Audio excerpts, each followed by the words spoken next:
Hey, what's up, everybody? It's Pikel with League of Items, and we do not have a League of Legends video today. Instead, I figured I'd try my hand at some FIFA content. So basically, in the off season, when there's not any League of Legends to play or to gamble on, I play a decent amount of FIFA. I'm pretty good at FIFA. I'm not like a pro player or anything like that, but I might actually be better at playing FIFA than I am at playing League of Legends at this point. So my records on the screen, 332 and 205, is okay. I'm in the Elite Division. I just got into the Elite Division this season, and I've won all three games that I've played in Elite. But I haven't really played that much in Elite. One of the things that I want to do is make content around using different kinds of players in the Elite Division, because it's obviously easy. Well, not easy. Anybody can play with like a generic team, and my team that I use for the most part is kind of generic. But in this video, basically, I'm going to go through the team that I have now and that I'm using. But I also want to talk about icon swaps, because I've seen a lot of content made about icon swaps where people are trying to talk about the quote-unquote value of doing that kind of thing.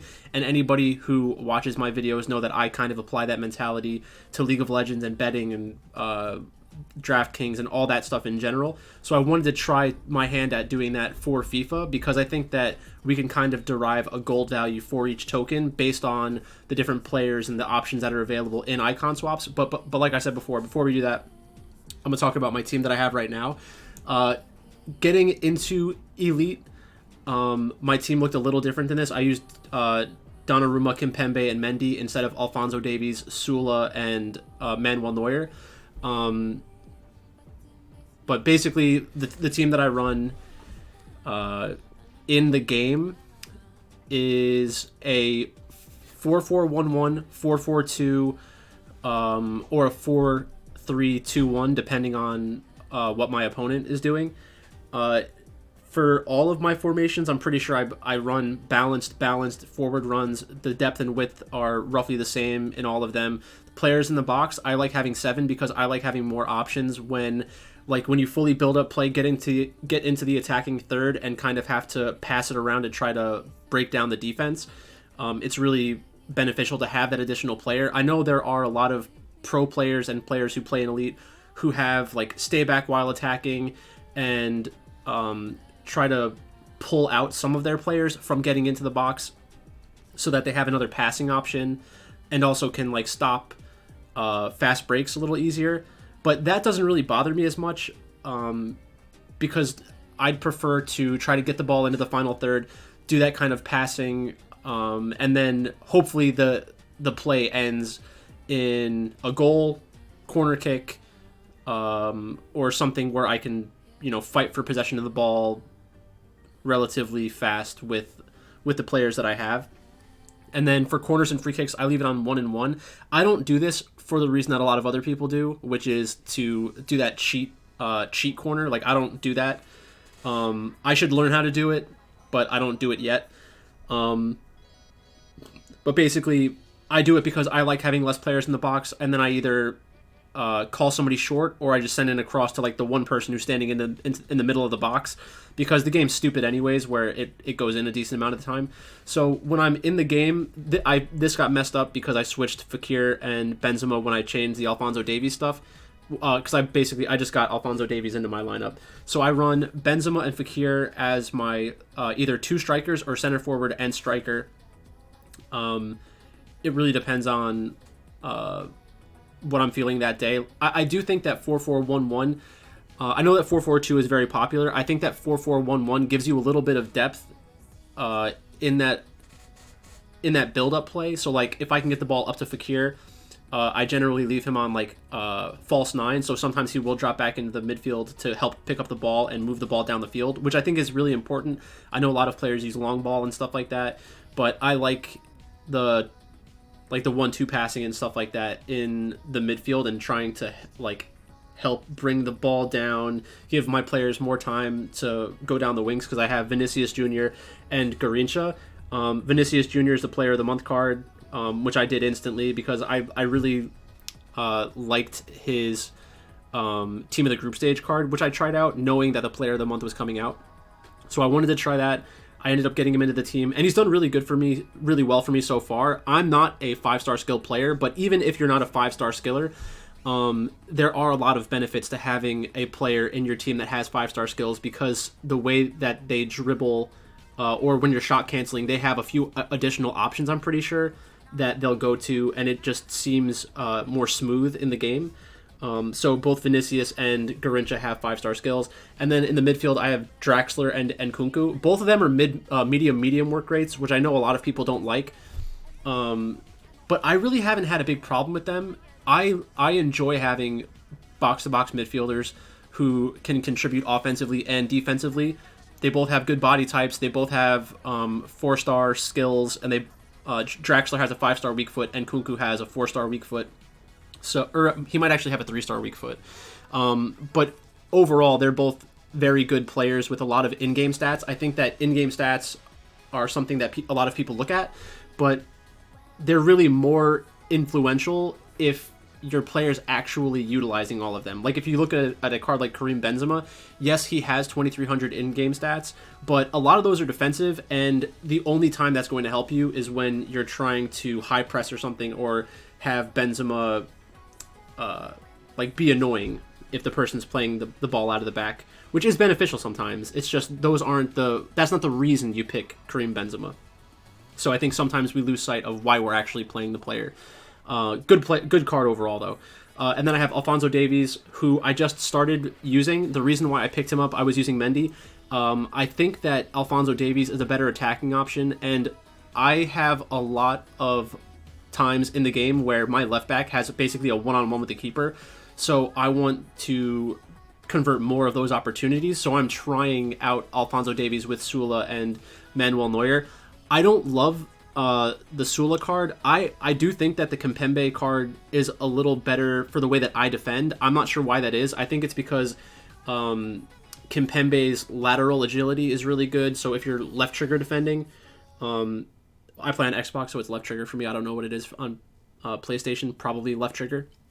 But like the way that you can kind of move around defensively, he's a little bit more clunky. And it might be the case where that even though he looks clunky, he still will be able to do the same job that somebody like Kimpembe can do. But I think I like Kimpembe more than Sula. And if I wanted to upgrade from Kimpembe into a similar player who's just better and more expensive, I'd probably go to Jallo. I liked the Jallo card a lot. And then I have Marquinhos and Hakimi, who are just broken cards. And I was using Donnarumma. Donnaruma's great. I don't see much of a difference between Donnarumma and Manuel Neuer. I think that Neuer has some not unique animations, but he just distributes the ball differently. He has more options, I think, that he goes through. So sometimes you'll throw the ball out from the back and he'll do a lob pass, which is kind of insane to me. I'm drinking coffee. I probably shouldn't be at 7:15, but too late. So that's basically the main formation and instructions that I use.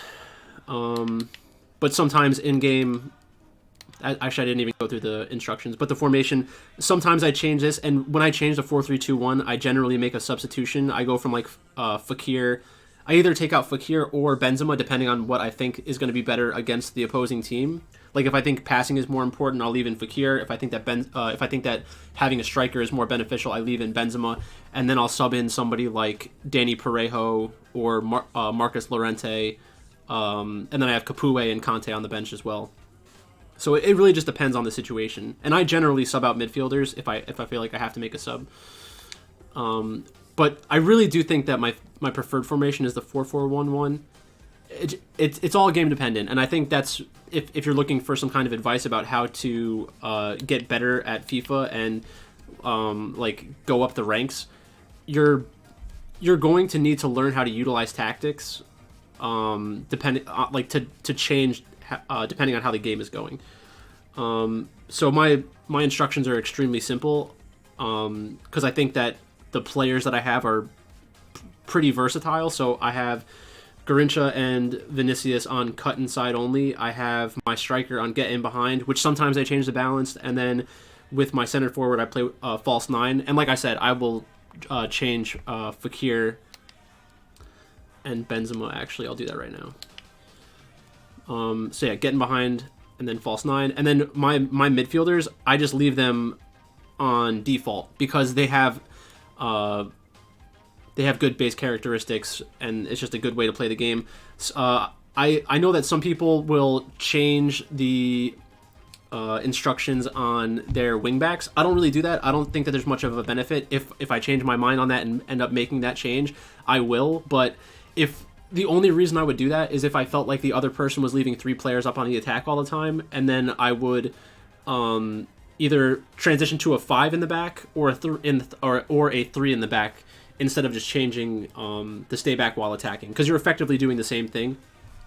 I think. Not 100% sure about that, so correct me if I'm wrong. Save my changes.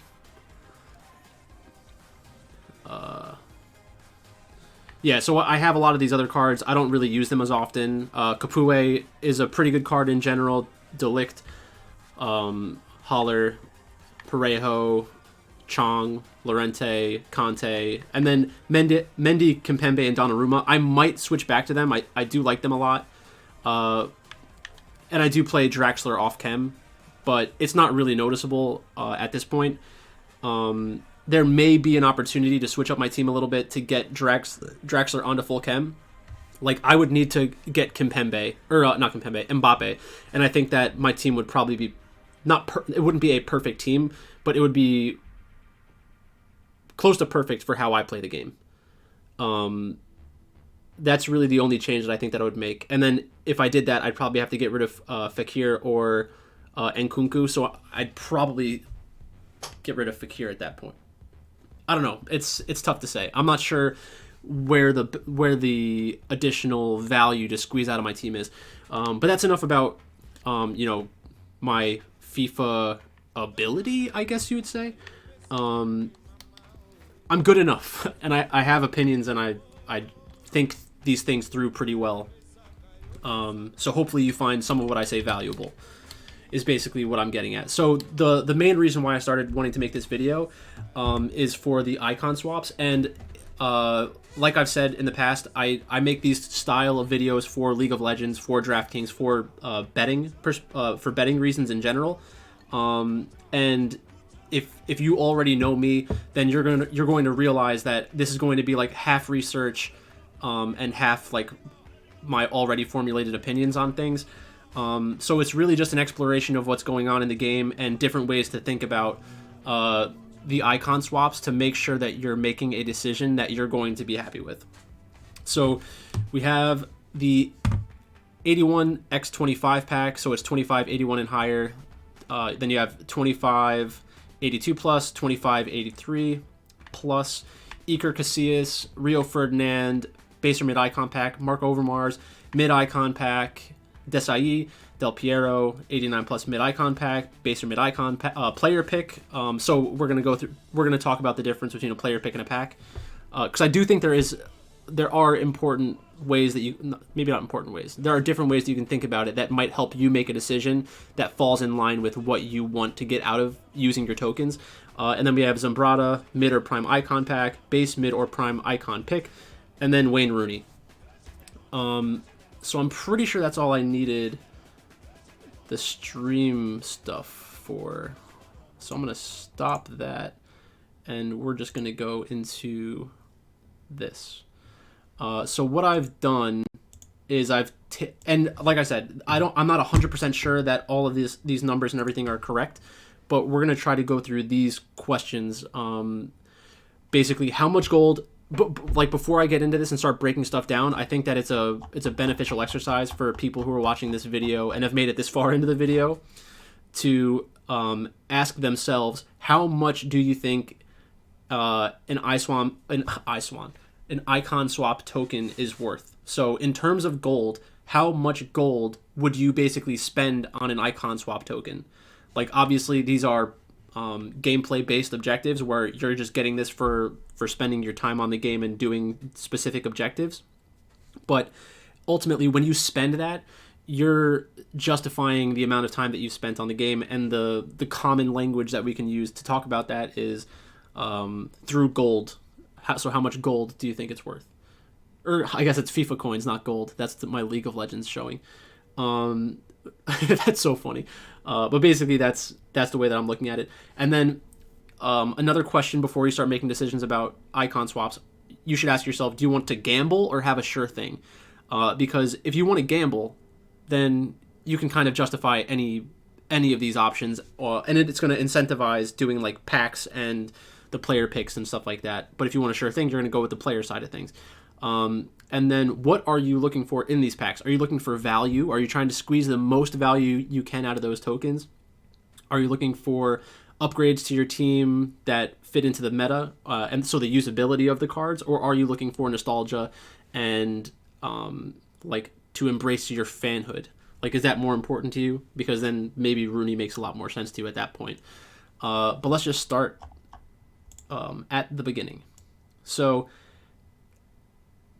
like I said before, there are many ways to look at this kind of thing. This is just how my brain started to kind of think about this stuff. So first up, we have the 81. We have 25 81 rated and higher. So the way that I looked at this is that you're spending 2 tokens for 25 players that are 81 or higher. If you have the worst luck in the world and you get 81, 81s and only 81s, then it's basically the value of those players on the transfer market times 25. So it'd be around 25,000 because it fluctuates with 81s. So like if you got 25 81s, you're probably going to get close to 25,000 in value. For the 82s and the 83s, due to the prices of 81s, 82s, and 83s on the market right now, you're basically getting the same amount of coins. Like a lot of 83 rated players and 81 rated players are worth the same amount on the market. Like they're in the 850 to 1200 range. So I just averaged it out at 1,000. So the worst case scenario for all of these packs is probably around that 25,000. And obviously that's not the reason why we're picking a pack. If you're picking one of these packs, it's because there are cards that are in the pack pool, like the player universe that you can get in these packs. There are some really good ones. Like theoretically, yeah, you can get a card that's worth like 1 million coins. That's a possibility when you open up one of these packs. But it's much more likely that you're going to end up significantly lower than that. So if you get one 86 rated player, which is not the worst thing in the world, you're probably going to take that 25,000 coin number and then add like 10 to 15,000 for that one walkout that you get. So then you're looking at like 40,000 coins of value from the 81 from the 81 rated pack, 82 rated pack, and 83 rated pack. So if you're picking one of those things from the icon swaps, you're really saying, I want to gamble. I don't care if I lose all of my tokens from this. I just want to rip open a pack and maybe use it as fodder for an SBC or something like that, which is fine. Like I understand why people would want to do that. So it's maybe it's not. It's not unreasonable. I've done this in the past where I've taken the 83 times 25s just because I'm willing to take the risk. I embrace risk generally. So if you take those numbers, it's basically 2 tokens, 3 tokens, 5 tokens. And I didn't do any of the additional math here, but obviously, we're going to come back. We're going to come back to this later on when we have some kind of agreed to value for what a token is worth, because I kind of derive that value from the players themselves. So I'm going to skip. Actually, I guess we can do that. So now at this point, I'm going to go through all of the players that are available in this, because those help us determine a value for tokens based on the market value of all of these players currently. So first up, we have Iker Casillas. So Iker Casillas, obviously a legendary player. And right now, you can buy this card on the market for 280,000 coins. So if you have 6 tokens to spend and you're looking for a goalkeeper, go ahead. You can get Iker Casillas. You're basically getting 280,000 coins worth of value into your team. Obviously, icons help you with chemistry. But you have to ask yourself, if I'm the kind of player who's competing in the elite division, or even, like Division 1, Division 2, or I guess it's not called Division 1 or Division 2 anymore. But if you're in the upper echelon, then you probably have enough coins to do something else. And the other thing that you need to consider is this a big upgrade compared to my other options? So I think that 2 players that make a lot of sense to compare Iker Casillas to are Petr Cech and Donnarumma. So Donnarumma is obviously 32,000 coins. If you want, if you're looking for quote unquote value and you just want a really good player who's going to fit into your team, Donnarumma is a great option. Like, it obviously gives you more restrictions on the type of team that you can build because you have to use Kimpembe, you have to use Marquinhos, or you have to line up the Italian center backs. Obviously, there's the different restrictions that you'd have to follow, which might push you in the direction of a Petr Cech. So for Petr Cech, you're getting an 88 rated goalkeeper who is pretty good. I mean, I haven't used him myself, and I don't think that I would be willing to spend my coins for an untradeable Petr Cech because he's an SBC right now. So if you have fodder, you can get the Petr Cech for roughly 250,000 coins worth of fodder, or you can just buy him on the open market.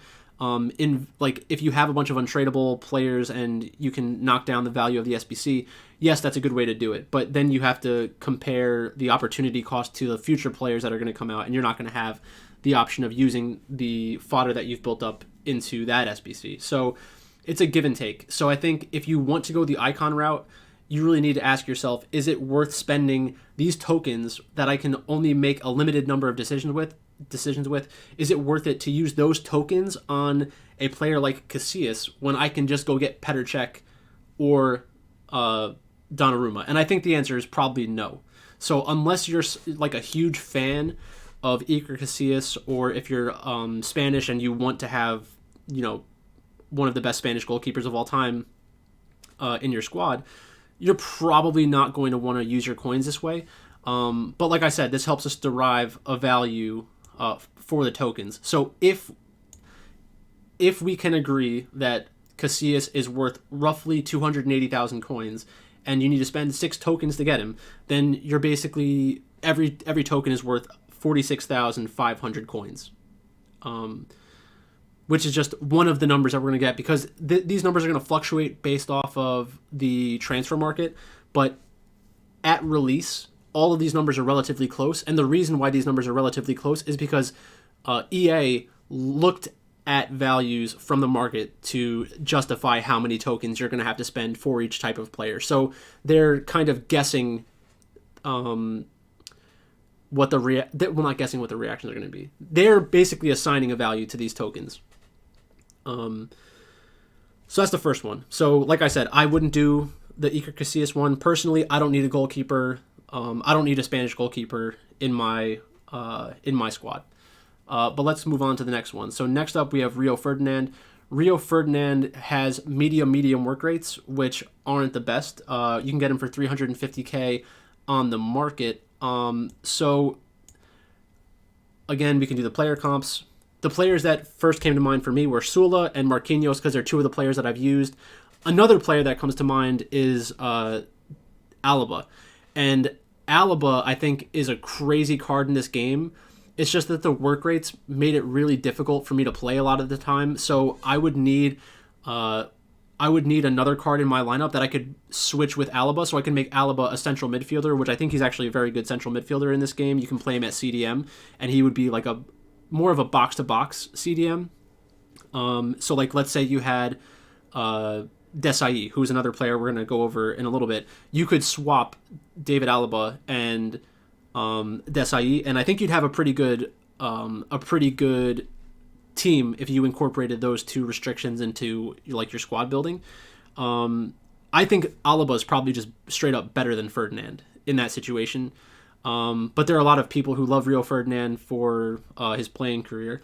But if we're just comparing him to other options that we have in the game, you could either spend your 7 tokens on Rio Ferdinand, or hopefully you did the Sula SBC because it was pretty not obvious that Bayern was going to beat Barcelona, but it was very likely to happen. I think all the sports books agreed that it was very likely to happen. And then you can go with Marquinhos. So this seems like another pick where you need to have some other kind of justification outside of value, because there are some people who, and by people I mean like content creators, there are some content creators out there who were saying things like, certain players have the quote unquote it factor and they just play better than their stats suggest. There's some kind of cheat code about them where they play just above what you would expect based on the rating. I personally don't look for that out of my center backs, because I play with my center backs a lot. So I'm not allowing that AI to kind of determine how they play in the game, which might be one of the reasons why I have a problem with Sula. So if you are the kind of person who likes leaving your center backs to kind of do whatever they want to do, then maybe these cards are going to work better for you than they will for me. Just for me personally, I don't love I don't love the medium work rate, and I don't love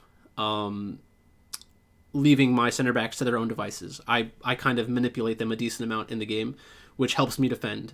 And I'm an okay defender. Like, there are certain players that I come up against that just completely like wreck me. But for the most part, I kind of hold my own. I do pretty well. So if you look at in-game stats, like all these in-game stats are roughly the same. The reason why Marquinhos has so many more in-game stats is due to the improved dribbling and improved passing. That's another thing that I like in a center back, is the ability to pass. So like long passing, even like not really starting a fast break, but not leading a fast break, but starting a fast break. So sometimes there will be points where like I know that the midfielder from the other team is going to kind of back off of me when I have the ball with Marquinhos and I'm dribbling. So I'll take a couple of additional dribbles and then push the ball down the field, which is another reason why I liked David Alaba for a little bit in the beginning of the game. I've also run like Kimpembe, Marquinhos, and Jallo together at one point with a 3 in the back and a 5 in the back, and those were both very good teams. It's just that I felt like I was missing other things, like my build-up play wasn't as good. But that's basically it. So I think for this you really need to be able to justify playing Ferdinand over Marquinhos, and also spending the resources to get Ferdinand as an improvement over a player like Marquinhos. And for me, it's really tough to justify that. I think that Marquinhos could theoretically just be better than Rio Ferdinand, just straight up, for the way that I play. So for me, it's not worth it. And then again, if you look at the value derived from the market price, he's 350k on the market. 350,000 divided by the 7 tokens is 50,000 per token. So that's that. Next up is Overmars. This one, I know that a lot of people have been trying to justify like using coins to get this guy based off of the fact that he has a 5-star weak foot, high medium work rates, left-footed, but with 5-star weak foot doesn't really matter as much. Has okay in-game stats, but nothing crazy. Like for these kinds of players, you can really look at pace, shooting, passing, and dribbling. And for the most part, I think you kind of want them all over 85 for like an all-around style of player. Those are the kinds of players that I look for. So I'm looking at players like Tahith Chong and Vinicius Jr.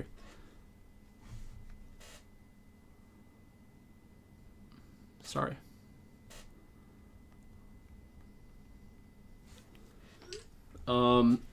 So let's just compare him to these two players. So Tahith Chong, obviously, it's another objective-based player where you can spend your time instead of spending coins or tokens.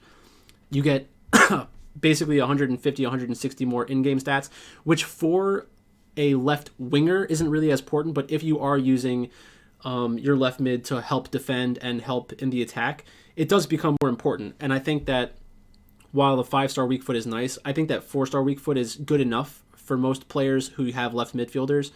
You're only going to really notice that 5-star weak foot when you get up into the upper echelon of play. So if you're that level of player and you think that's going to be helpful, then fine. But I think that you're more likely going to use Tahith Chong or Vinicius if you're a top level player. So that's one of my concerns with using this many tokens on somebody like Overmars. I have Vinicius. I could not see myself going from Vinicius and using Overmars. I like the 5-star skills, like I said before. 4-star weak foot is good enough for the most part, and it doesn't really feel like a 4-star weak foot. I don't think that there have been many instances in the game where I've been punished because he has a 4-star weak foot. So that's basically that. I don't think he's worth it. So Overmars, it's tough to get a value for him because this is obviously a prime icon. If you want to have a prime icon, like sure, you can go ahead and do this card. But his mid is worth only 250,000. So I think that EA is probably implying that this is like worth between 400 to 450,000 coins. And they probably base that off of data they have from FIFA 21 because they might make the argument that player value is relatively static for icons year over year. Which I mean, I haven't really looked that deep into it in the past, but it would be interesting to kind of use for next year to use icons as the basis to justify player prices at the beginning of FIFA. But that's a different topic for a different day. So let's keep going. So like I said, Overmars probably not worth it. The implied value is, but it's between. It depends on what he's actually going to sell for on the market, but I would think it's again between that 40 to 50,000 per token, which is really where all of these are supposed to line up, based off of what I've seen. Because I did some calculations before I started up this video. Next up is Desai, so 504,000 on the market, medium high work rates, which are obviously really good. Every person that I've seen who's made a video about icon swaps has mentioned that in order to justify using somebody like Desai, one way that you can do it is play Desai and then also play someone like Mateus and then switch them in game. It's just I don't think that Desai is that good. I mean, 2-star skills, 3-star weak foot. There are a lot of other players who have medium high work rates, 2-star skills, 3-star weak foot, and just have huge limitations in the game. The reason why I went from N'Golo Kante, I switched from Kante to Draxler. I was running Capoue and Kante. I switched it to Draxler and Nkunku because I wanted more of an attacking presence. I do think Capoue has a chance of being able to fill both roles because he does have 2,400 in-game stats. He is a little clunky for me. I do prefer 4-star weak foot, 4-star skills over the defensive capabilities that he has in-game. So when you compare these cards to one another, you can look at the work rates. So Capoue is a medium, which is one of the problems that I had with him. I prefer medium high or high for a defensive midfielder specifically. So just from that perspective alone, like you can justify using Desai over Capoue in my opinion, but it's much more difficult to justify using Desai over Kante outside of chemistry reasons because if you look at them, they're very similar cards. So they're both medium high. Obviously, Desai is taller, but I don't think that height is really that beneficial for the most part in this game. If you look at the in-game stats, Kante has 120 more in-game stats as well. So Desai is a little bit faster. Let's get rid of Capoue for this.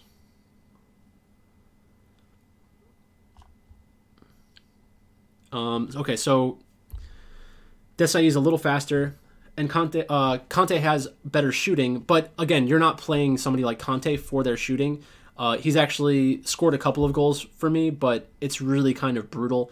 Kante is a better passer, which is very important, especially for people at the higher level. When you're playing against better defenders, you need more scoring options, and you need the passes to come off like every time. It needs to be reliable.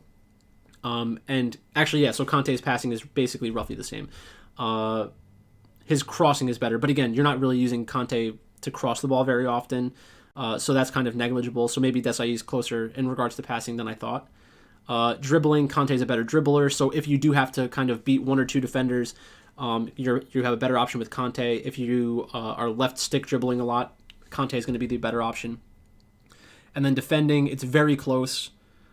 The heading accuracy is better for Desai, which it kind of makes up a big portion of this difference. But again, you're not using Conte for the heading. If that's a big issue for you, then maybe Desai is a good upgrade over Conte. But if you're losing that many games consistently because you have Conte not being able to head the ball, then you're probably just not playing well. And then from a physical standpoint, the stamina is better for Conte. And stamina is extremely important in this game. Like as time goes on in the game, obviously when your players kind of tire out, it can leave gigantic holes in your defense. So we want to try to avoid that as much as possible. So basically, just think about that. Think about how much justification and like diving into the numbers I had to do to kind of glean a difference between Desai and Conte outside of the fact that one of them is an icon who has better chemistry. For that reason alone, I just don't think that this card is worth it. I understand why you might want to do it, and if you end up making that decision, that's fine. It's just you got to be honest with yourself about why you're doing it. So if you think that it's the best option out of a bunch of bad options, I could see why you would pick somebody like Desai. But even though he's an icon and helps you with chemistry, he still is going to put restrictions on the rest of your team.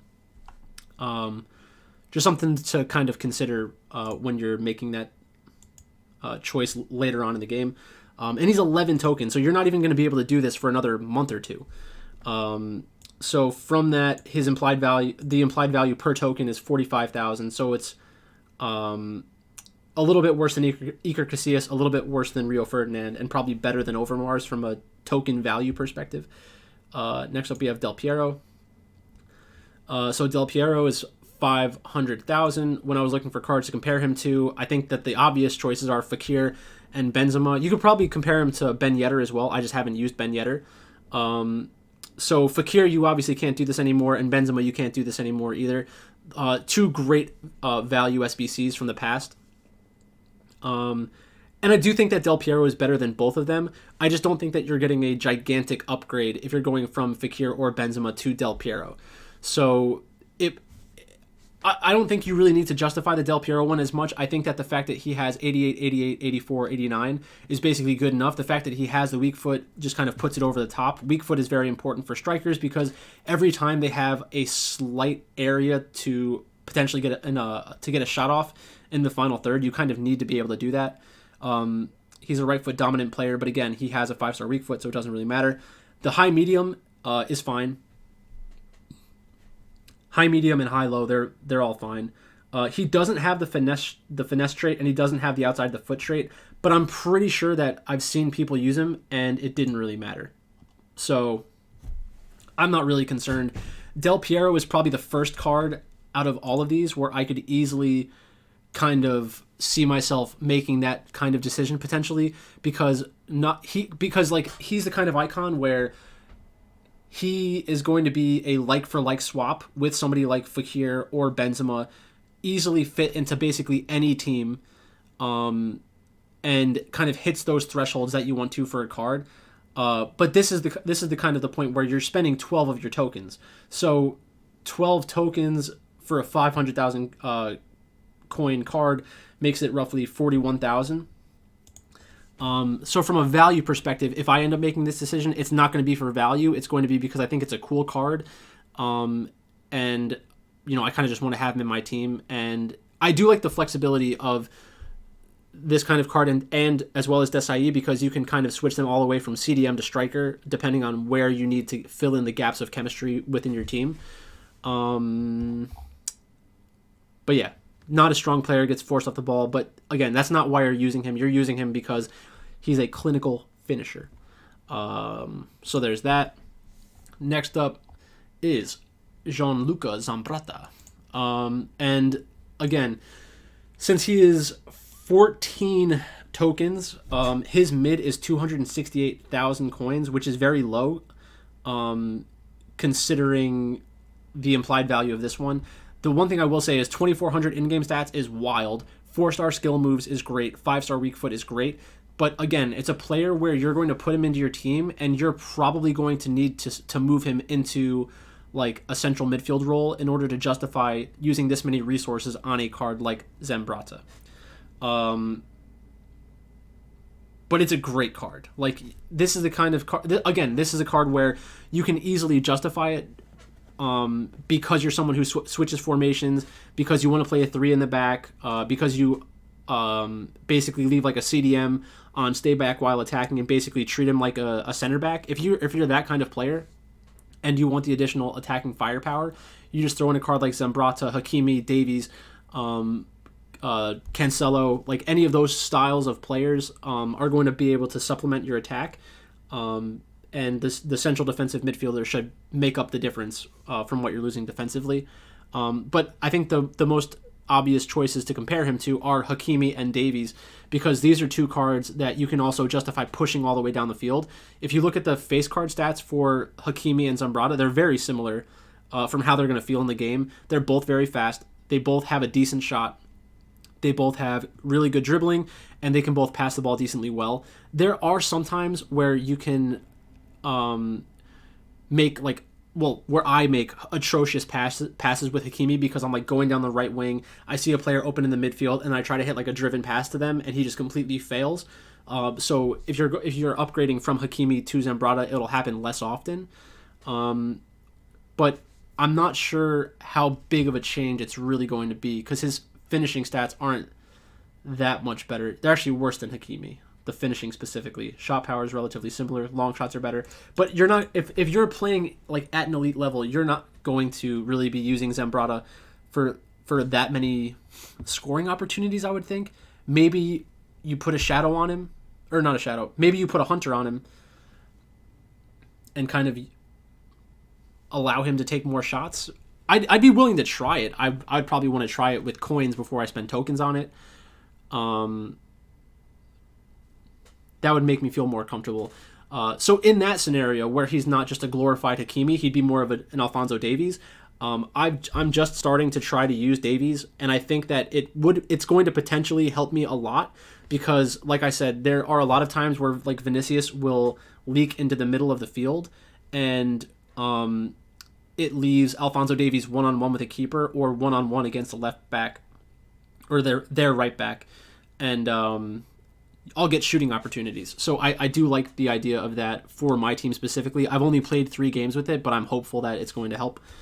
So if we can agree that since we don't know what the Prime Zambrata is going to trade for, we can kind of use those 2 placeholder numbers to figure out what the range is going to be.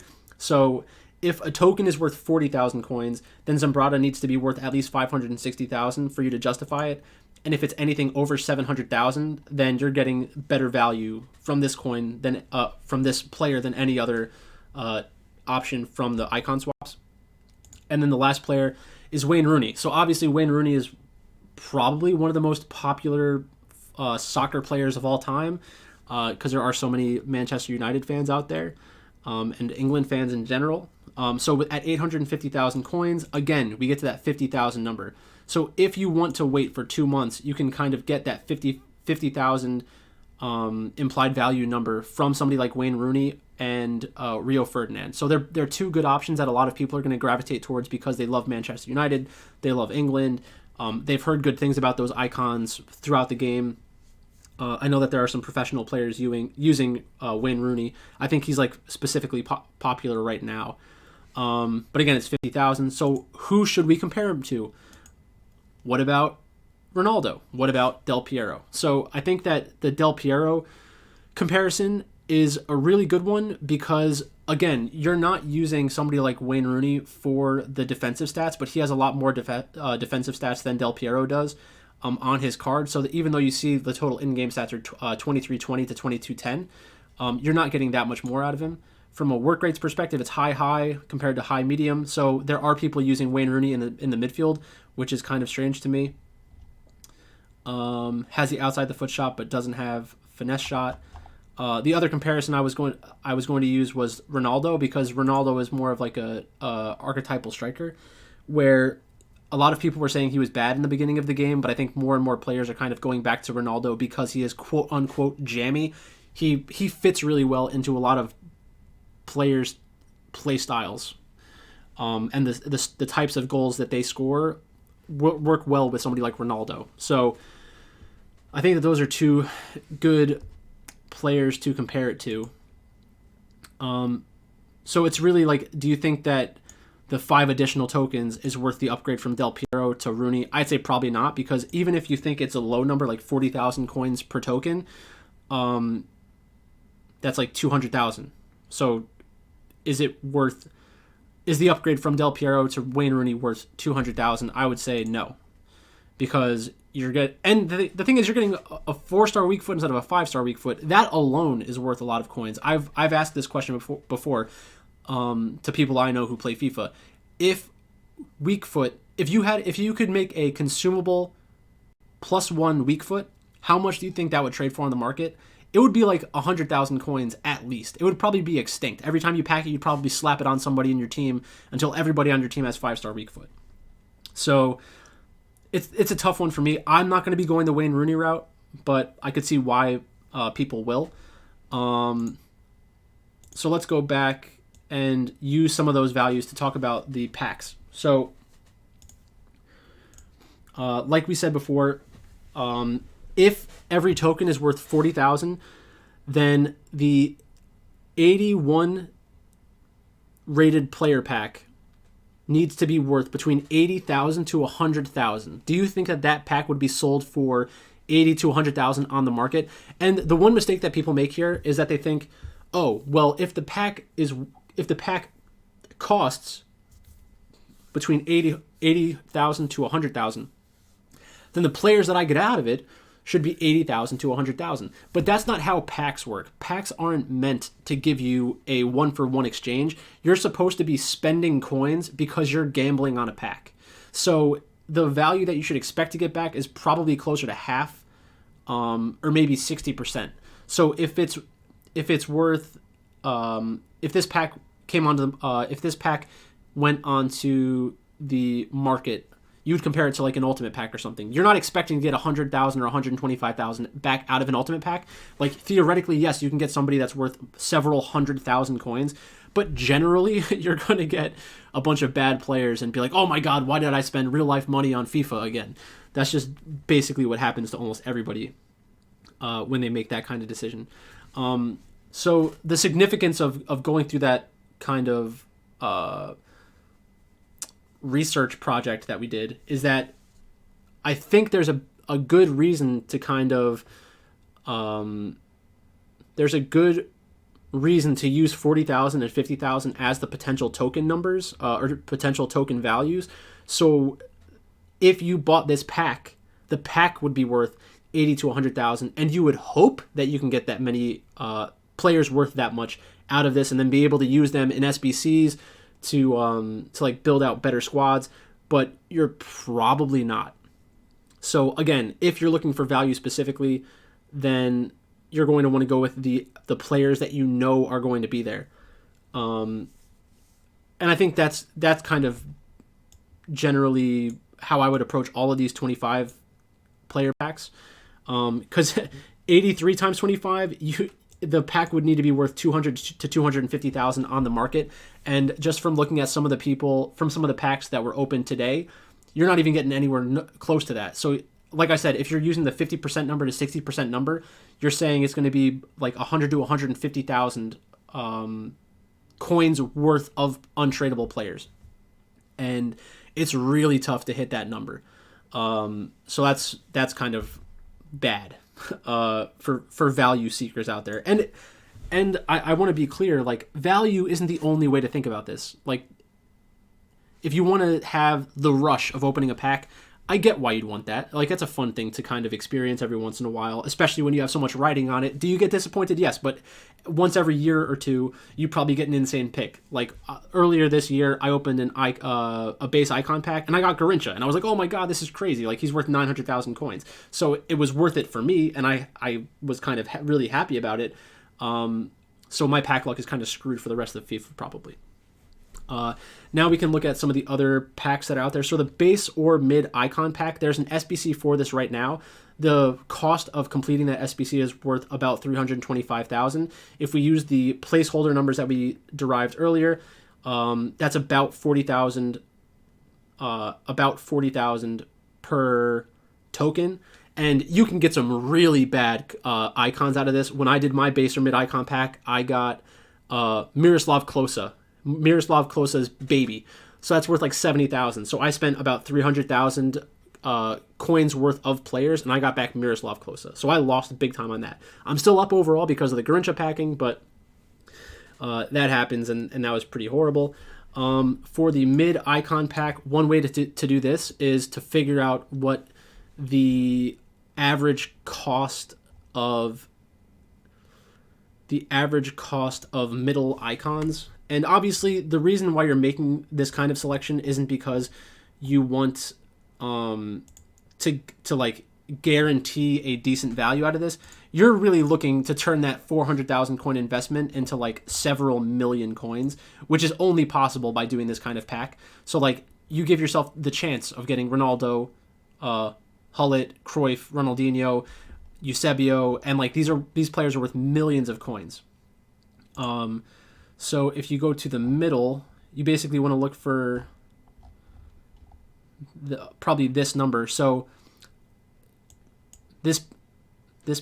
the players in this pack are worth probably 250 to 300,000 coins, and then you're paying the premium because you're gambling. You're gambling like those 10 tokens, trying to turn them into millions of coins worth of value.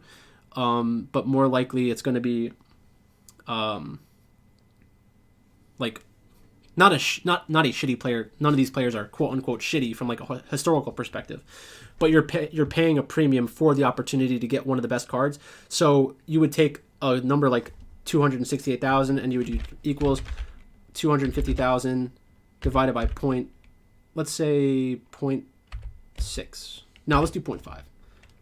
So let's say, because that's like just assuming that the pack value, the players in that pack are worth probably half as much as the pack is worth, because the unknown of the pack gives you that higher upside. Like theoretically, it could be millions of coins. So like 500,000. So would you, on the market, would you pay 500,000 coins for a mid icon? I think most people probably would. I think most people probably should. I think that the risk is worth it. Yes, you run the risk of being extremely disappointed and getting like a very getting a card that's worth like 75,000. Like that's very possible to happen, and it would be very sad, but that's the risk that you're kind of taking. So there's that. Then the 89 plus mid icon pack is for 13 tokens. So let's go back here. Sort by rating. That's the wrong way.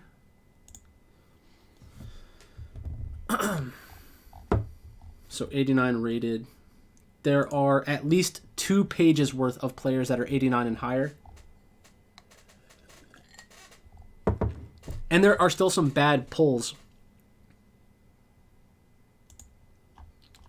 Actually, let's do it like this.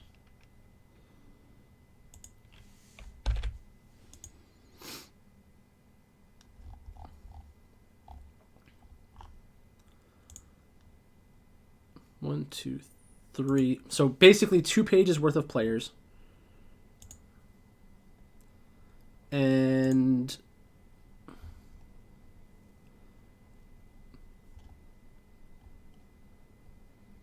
you're really not doing that much better than the other pack.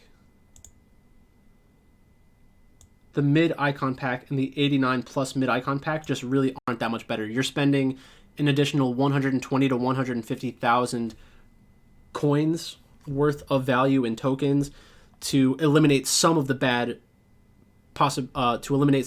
outcomes from this pack, but you're probably not eliminating enough of them to justify the additional 3 tokens. So there's that. Base or mid player pick. So when I was looking at this, I was kind of comparing what is a pack worth and how much would you pay for a reroll? Because that's really what you're doing. You're saying, I know I'm only going to get 1 pick, but I'm going to open this pack, and if it sucks, I want the option to do it again.